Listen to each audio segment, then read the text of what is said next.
സർക്കാർ സർവീസിൽ നിന്നും വിരമിച്ച ശേഷമാണ് സുരേന്ദ്രകുമാർ സാർ കൃഷിയിലേക്ക് ചുവടുവച്ചത്.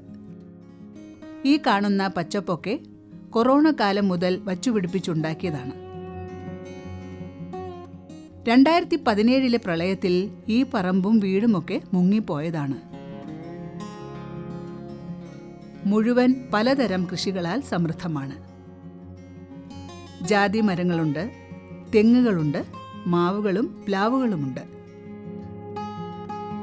വേനൽ അവധിക്ക് ഓസ്ട്രേലിയയിൽ ജോലി ചെയ്യുന്ന മകൻ എത്തിയപ്പോൾ അവന് കൊടുക്കാനുള്ള മാങ്ങകൾ എന്തായാലും കിട്ടി. നല്ല മധുരമുള്ളതാണ്. കുടുംബത്തിൽ എല്ലാവർക്കും വളരെ പ്രിയപ്പെട്ട മാങ്ങയാണിത്. മാങ്ങകൾ ചെത്തി മകന് നൽകുകയാണ് ഈ അമ്മ.